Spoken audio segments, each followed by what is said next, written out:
Hello everyone, it's me Gage, and welcome back finally to Blood Battle. Today's episode features two deadly powerhouses. Bane, the man who broke the bat, and Jason Voorhees, the slasher of Camp Crystal Lake. Let's start off with Bane, and let's go over his origin. As a child, Bane was forced to serve his father's life sentence, which actually makes no sense at all. And as Bane grew up, he fell into a coma after an incident and saw his grown-up self and woke up and killed a man, earning him the name of Bane. Bane grew up as a legend around the prison and was put under the venom serum to test it and was the only survivor.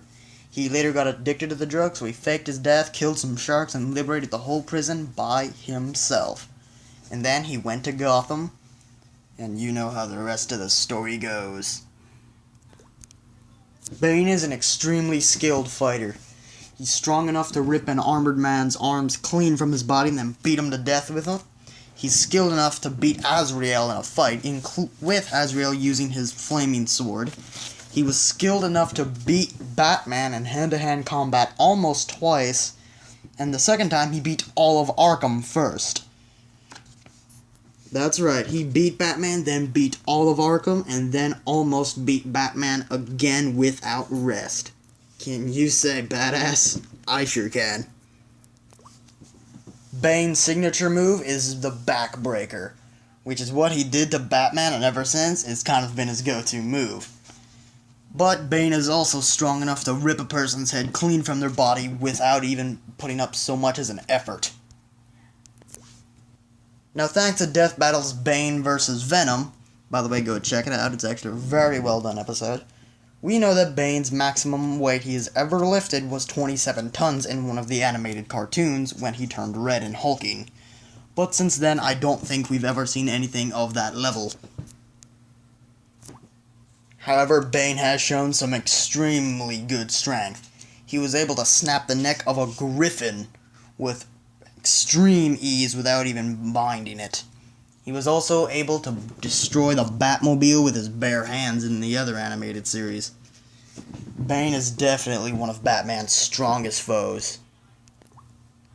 Bane is also extremely skilled with various weapons. In the image you see before you, you see Bane using an axe to kill multiple different armed warriors, who have probably all been trained since birth. Yeah, Bane is not one to be messed with. He is also known to use multiple guns and other bladed weapons, such as knives, machetes, and everything else. Bane also isn't afraid to fight dirty. Bane is also durable enough to survive a fall hundreds of feet, and also tough enough to take a punch from Batman, who had Superman's strength at the time, and got hit hard enough to cause a small crater. Yeah, that's pretty damn durable. But just because Bane is a badass doesn't make him unbeatable. He is still just a human, so a bullet to the brain will kill him just like you or me. And if his venom tubes are cut, he will enter a dazed state. However, this is entirely reliant on how much venom he is using. But he has also shown at other times, when his venom tubes were cut, he barely was phased at all, but it only returned him to normal strength. So this weakness is a bit inconsistent at times. But anyway, let's get on to Voorhees. Jason Voorhees was born deformed but extremely loved by his mother Pamela Voorhees.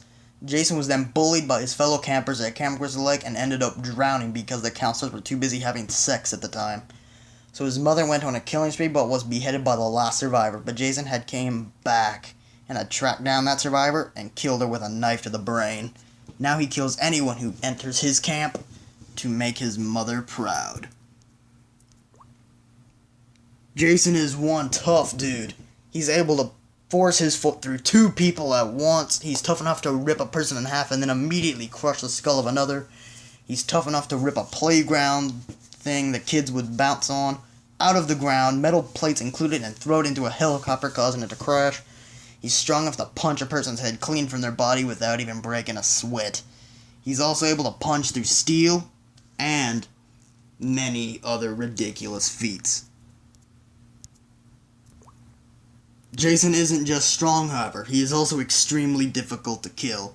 He's able to withstand being chopped in the neck and then stabbed in it with his own machete. He's able to survive being cut up by a circular saw, fall 3 stories on his neck, break it, get up moments later and break his neck right back in place and kill the person who did it.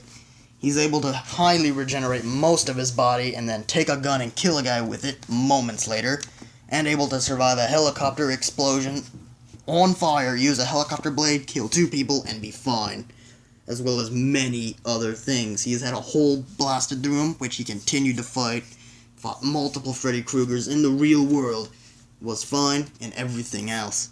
Jason is one of the toughest things to kill. And in this scan here, we can see Jason flip a car with ease, and cars around the time weighed around 2,000 pounds or more. Sometimes they weighed 3,000. Now, Jason isn't lifting the car, but he is lifting most of it and flipping it with little effort, so it's very safe to say that this puts Jason max power at 1 ton or more. Now, we are leaving Jason X out of this fight because that would just be extremely unfair, as this guy was able to survive a fall from orbit, rip a tree out the ground, and throw it at people and kill them with ease. So, yeah, not too fair to include him. Though we will in the end when we go over some information. Now, no matter how scary Jason can be and no matter how hard he is to kill, this also doesn't make him unbeatable. Jason has no martial arts skills at all. He is mostly just a brawler who throws punches, kicks, or grabs. While Jason does show some intelligence at other places, like being able to avoid traps set up for him, he isn't a genius, in no sense of the word. He can easily be outsmarted by basic teens and military guys. And his healing factor, no matter how impressive it is, it cannot regrow limbs. And it is also said he is afraid of water, even though he sleeps in it and drags other bodies into it. So that weakness is a bit meh on a lot of things. Jason was also skilled enough to fight Jason X in hand-to-hand combat with blades and hold up very well. However, it did not end good for him, as Jason was beheaded and killed and had his brain removed, and Jason X put his other half of his brain into him. Because his brain was kind of removed to clone a new Jason, it was very odd at the time for this comic, but also a really badass one at the same time. But yes, a beheading will kill Jason. Including the time he was turned into a human and not deformed. Beheading there also worked. Of course, it would work for every human at the time there too. But the fighters are ready, so let's get on to the carnage.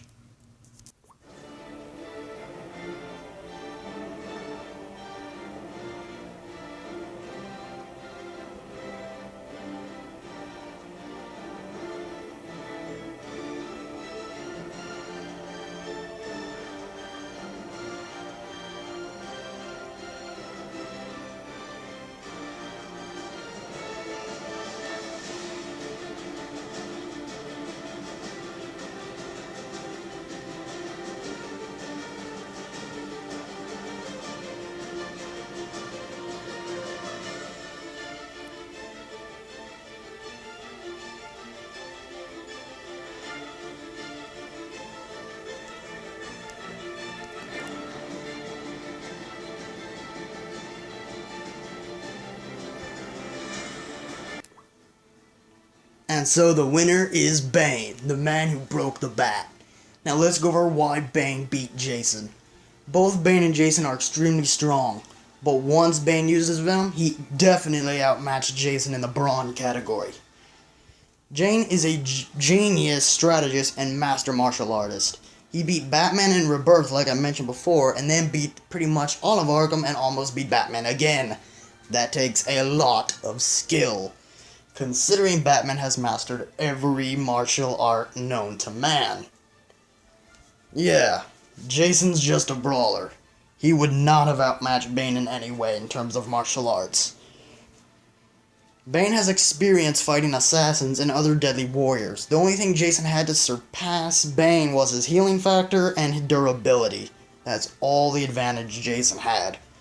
Now, this was just comic Bane versus comic Jason. This fight would have had a much different outcome had we used different versions. Let's look at those outcomes. Oh wait, but before we do that, here's another reason why Bane would beat Jason. Remember, beheading killed Jason. Removing his head will kill Jason almost every, or pretty much every single time it happens. And, well, Bane isn't too afraid to do that, and he's definitely not capable of it. No, wait, he's definitely capable of it. Here we see him rip off a guy's head who is basically a zombie assassin who is also extremely hard to kill. So if Bane can do it to this guy, there's no reason why he can't do it to Jason. But, as I said, this was just Comic Bane versus Comic Jason. If we used different versions, the outcome would be very different in multiple incarnations. So if we use just movie Jason and the movie different versions of Bane, Jason would be the winner there, as he has much better feats than the two Bane versions. Now, if it was Comic Bane versus movie Jason, there's even less Jason has to go off of, because Comic Jason is better than normal Jason, as Comic Jason has better feats. Now, the part where I mentioned earlier about Jason X. Jason X is leagues above standard Jason in every sense of the term. He beat standard Jason pretty easily in the comic. Even movie Jason was able to survive a fall from orbit, and strong enough to bust down steel or space reinforced doors able to hold the vacuum of space, and survive giant explosions that launched him out of the ship or destroyed most of it. Bane has nowhere near that level of durability. So both times, even if it was movie or comic Bane, Jason X would win. Even movie Jason X would beat comic Bane. None of them have the durability to survive anything Jason X can do, nor the strength. But, like we mentioned before, this was just a fight between comic Bane and comic Jason. And we have a winner. It is Bane. See you next time. A trailer will be out for the next blood battle as soon as I can get it out. I hope you enjoyed the video. Should leave a like and subscribe. Oh, and comment down what you think. Did you agree with the outcome, or did you think it should have gone to Jason? Let me know what you think.